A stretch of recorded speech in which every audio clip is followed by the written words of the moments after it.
Hey guys, welcome to my channel. I'm here today to share with you 10 tips to make sure that you crush your New Year's resolutions.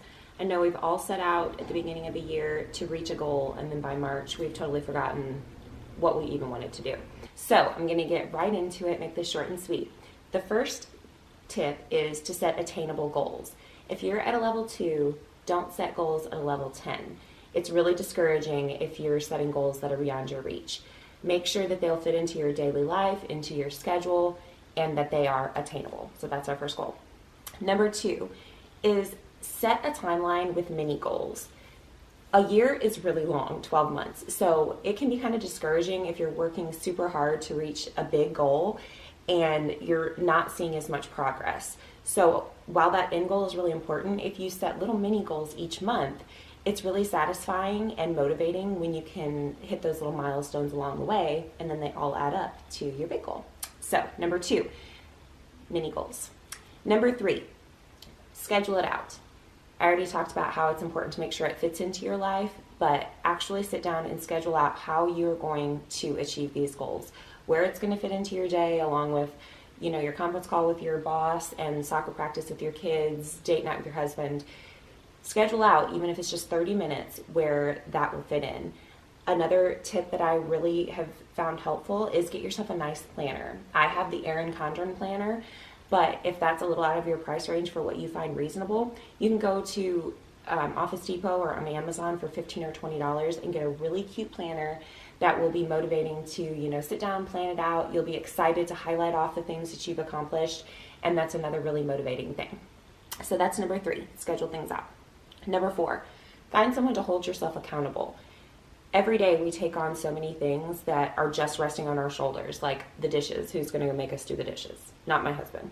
But for something that's so important that you're dedicating an entire year to try to achieve it, find a buddy, whether it be a gym buddy. If you want to spend more time with your spouse, tell your spouse that's your goal.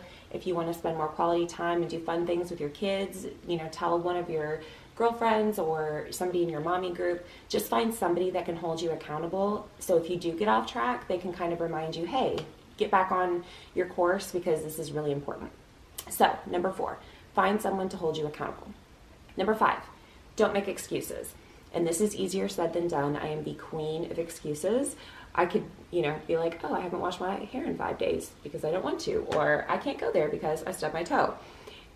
Excuses are just setting yourself up for failure. So a good tip that I've learned, a therapist actually told me this, and judge if you may, but that that feeling starts in your heart, it goes to your mind, and then it ends in action. So as soon as you start feeling a certain way, something negative that may impact your goal, immediately put it out of your head. And I found that so useful. Just do not entertain the thought, do not entertain the excuse. Instead, replace it with something positive, like, this is how I'm going to reach my goal, I'm going to crush it, I'm going to kill it, I'm going to feel good afterwards. So do not make excuses.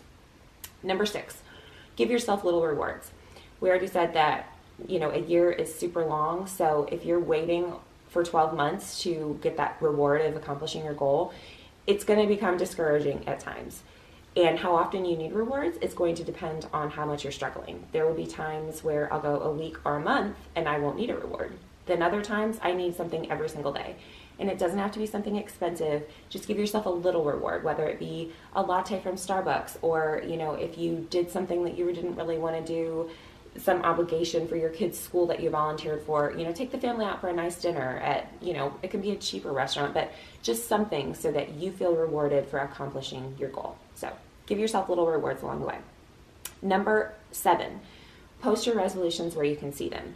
This is super important, whether it be up on your little pin board at work, on your calendar, on your fridge.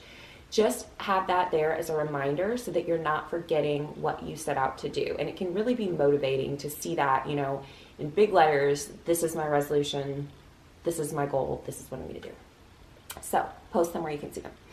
Number 8, revisit your goals each month. This is another important one because it's easy to just kind of let those months blend into one another and not really stop and kind of review your progress.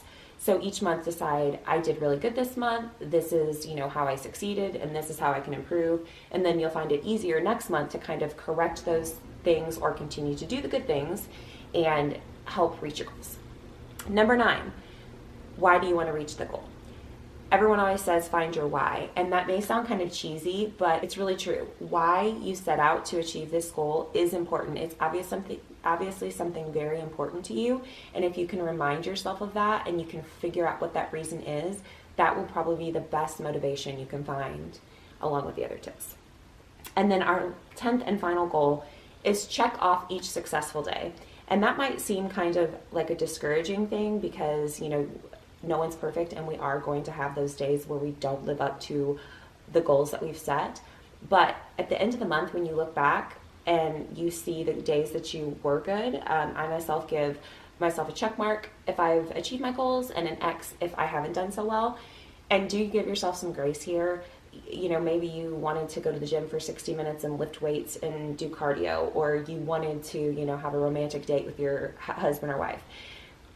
Even if you just go for a 10-minute walk around the neighborhood, or you tell your wife, hey, or your spouse, hey, I love you, I appreciate you, consider that a success. So, anything that you're doing to reach your goal, or even if it's something small, consider that, working towards that big goal. And then, like I said, at the end of the month, you may surprise yourself. You may have been good for, 15 out of 30 days, and that's good motivation. Or maybe a reality check, hey, I really need to hit it harder.